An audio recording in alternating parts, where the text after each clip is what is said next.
Start.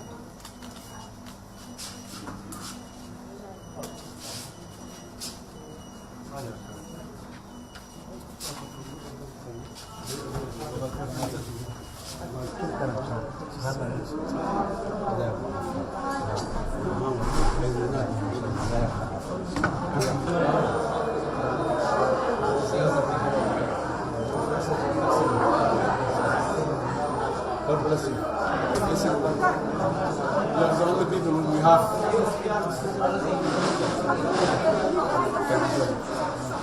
بسم الله الحمد لله والصلاة والسلام على رسول الله. maanta waxaan soo booqannay dhaawacii dhibaatadii xanuunka badneed ee xalay dhacday saakayna socotay ilaa xaddi dadkii ku dhaawacmo Soomaaliyeed oo dhibaatadu ka gaartay intii dhimatay Allah u naxariistaan leenahay jannadii firdawsana Allah geeyo inta dhaawacantay oo maanta isbitaalkan iyo isbitaalada kale magaalada ku yaalo dhan joogtana Ilaahay ha u boogadhayo Ilaahay caafimaad degdeg ha siiyo hadee nimankan cadowga ah ee dalka cid ay dhaafiyaan cid ay dhowrayaan aanay jirin Soomaaliyana way ka dharagsan tahay annaguna dhowr mar hore waa ka hadalnay dib ugu noqon maayo waa cadow jiritaanka dadkan la dirirsan dadka maanta dhaawacooda isbitaalada yaalla ama kuwa dhintay ama kuwa waayeelka iyagoo garbaha laga hayo ciidankeena ay meesha ka soo saarayeen runtii waa garan karnaa in oo wax ay dadkaasi nolosha loo diidan yahay mooyee wax kale oo ay dambi ay galabsadeen inaanay jirin marka taas intaasaan ka leenahay nimankaas cadowga ah mar kale intii dhimata Allah u naxariisto in daawacan Allah daaweeyo waxaan rabaa halkaan inaan uga mahad celiyo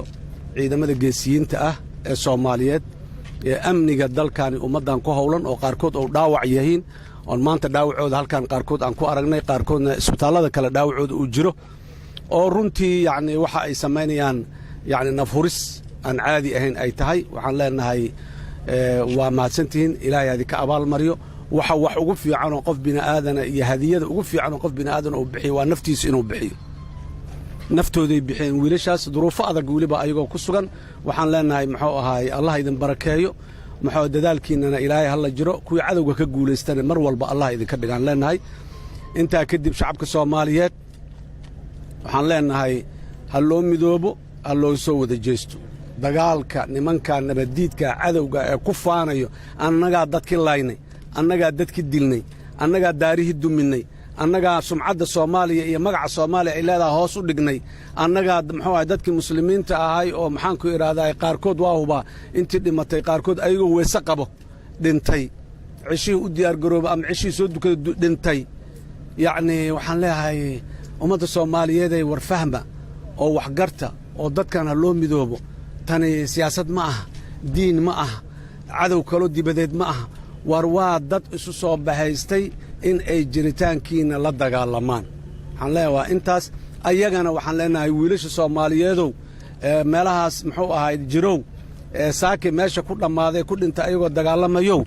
war waa leedeen khaldaya khaladka ka soo noqdo oo waagu ha idin bariyo gudcurka ka soo baxa waa dalkiini waa dadkiini waa diintiini ya waxa aad maanta maxaan ku iraaday dhibaatada ay haysato oo dhibaatada haysan ayaga dhalinyarada Soomaaliyeed waxaan leeyahay dhalinyaroy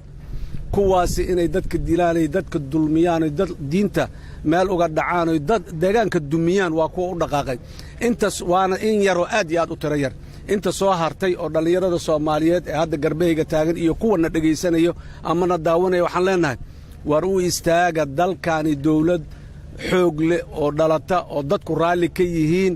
oo ka ilaalisa waxaan una ilaalisa waxa wanaag u ilaalisa dadnimadooda dawladnimadooda diintooda dimuqraadiyadda iyo xorriyadda ay leeyihiin u ilaalisa xor ma aha dadku maalin walba saan haddii loo gumaaday marka dadku waa in dadku ayaga ayaana gacmahooda ku keensan karo cid la eedayo gaar ah cid inaan saarna rabno annagaan ku eedayna arrimahan ma jiraan arrimahan waa arrin qarankoo dhan haysta qof mas'uulka oo gaar oo lagu eedayna ma jiro laakiin waxtar yari iyo waxqabad yari iyo dadaal yari waa isku wada eedaynaynaa kulligeen muxuu ahay waxaan leenahay aan u midoowno aan u istaagno kala muxuu ahay qabiilku ma ahin dadka xalay meesha ku dhammaaday isku qabiil ma ahayn isku da' ma ahayn isku mihnad ma ahayn isku siyaasad ma ahayn soomaalinimadaa ka dhexaysay wadaageen iyo islaamnimada dadku intiisa kale waa ku kala ra'yi duwanaan karaa inuu ku kala duwanaadana wax dhibaho ku jira ma laha labada waxyaabood oo aan ka midaysannahay ee soomaalinimada iyo islaamnimada yaana midayso